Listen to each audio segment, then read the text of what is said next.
एक खास शख्सियत के साथ मुलाकात।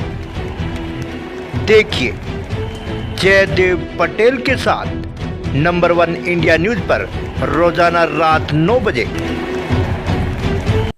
नमस्कार व्यूअर्स, मैं जयदेव पटेल और आप देख रहे हैं नंबर 1 इंडिया न्यूज। आपका एक बार फिर स्वागत है एक खास शख्सियत के साथ मुलाकात प्रोग्राम में। आज हम बात करेंगे उपराष्ट्रपति जगदीप धनखड़ की तरफ से कल देर रात अचानक अपने इस्तीफा दे दिया गया है। ऐसे में उन्होंने अपने स्वास्थ्य का हवाला दिया। आखिर इसको लेकर देश में जो नई सियासत शुरू हो गई, इसके क्या मायने हैं, इन्हीं तमाम मुद्दों बात करने के लिए हमारे साथ खास सम्मान है पूर्व केंद्रीय मंत्री कौशल किशोर जी। आपका बहुत बहुत स्वागत है आज हमारे प्रोग्राम में। जी कौशल किशोर जी, आपसे मेरा पहला सवाल है कि उपराष्ट्रपति जगदीप धनखड़ की तरफ से अचानक कल देर रात इस्तीफा दिया गया अपने सेहत का हवाला देते हुए, इसको कैसे देखते हैं आप?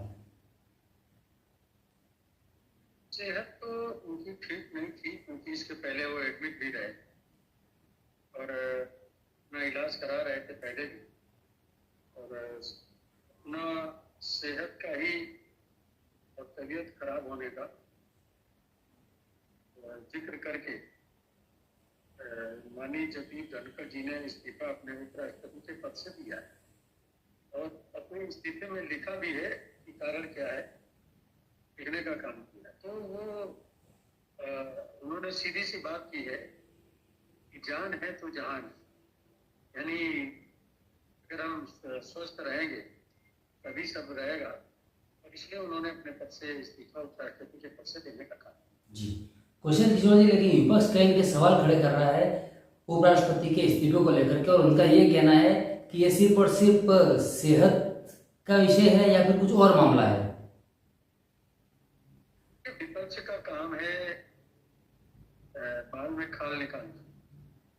तो विपक्ष अपनी बात करेगा और कुछ ना कुछ तर्क उस पर देने का काम करेंगे विपक्ष के लिए, लेकिन इस तरह की कोई बात नहीं है। ऐसी कोई बात तो देखिए, आदरणीय जगदीप धनखड़ जी बहुत ही बोल्ड किस्म के आदमी और सही बात कहने वाले व्यक्ति हैं, इसलिए वो इधर उधर की कोई बात नहीं करते हो। उन्होंने जो था वो साफ तौर पे बताने का काम किया। तो विपक्ष जो भी इस पर सवाल खड़ा करने का काम कर रहा है, उसका राजनीतिकरण करने का प्रयास जो विपक्ष कर रहा है वो गलत करता है। जी कौशल किशोर जी, लेकिन कहीं ना कहीं जगदीप धनखड़ के इस्तीफे को लेकर के अटकलें ये भी लगाई जा रही है कि उन पर कहीं ना कहीं दबाव बनाया गया था इस्तीफा देने को लेकर के, इसमें कितनी सच्चाई आप देखते हैं? नहीं, कोई दबाव, वो दबाव वाली पोस्ट नहीं है, दबाव वाला पद नहीं है। उपराष्ट्रपति का पद, राष्ट्रपति का पद, जज का पद, इसी आयोग के जो चेयरमैन होते हैं वो, तो इन पर जो किसी भी प्रकार का दबाव नहीं बनाया जा सकता। ये जो कह रहे हैं वो गलत कह रहे हैं, और मैं समझ रहा हूँ कि संवैधानिक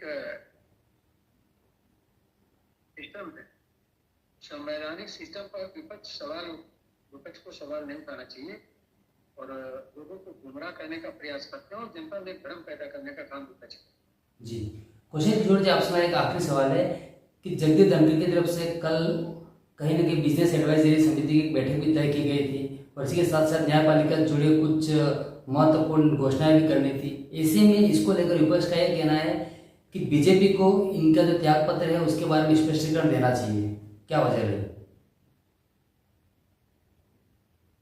नहीं, विपक्ष देखिए, मैंने बताया ना, विपक्ष तो बात का बतंगड़ बनाना है। विपक्ष तो कुछ भी कह सकता है और कहता रहता है। माननीय प्रधानमंत्री मोदी जी के नेतृत्व में लोगों को राशन भी मिल रहा है, इलाज भी मिल रहा है, आवास भी मिल रहा है, सुविधाएं भी मिल रही है, उसके बाद भी विपक्ष कहता है कुछ नहीं किसी को मिल रहा।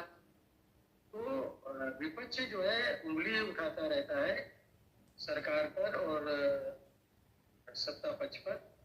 मैं समझ रहा हूँ कि विपक्ष का ये तरीका ठीक नहीं है, और वो जो अपनी भूमिका को पॉजिटिव तरीके से निभाना चाहिए, नेगेटिव तरीके से भूमिका विपक्ष को नहीं निभाना चाहिए। जी कौशल किशोर जी, आपने हमारे समय निकाला, उसके लिए आपका बहुत बहुत धन्यवाद।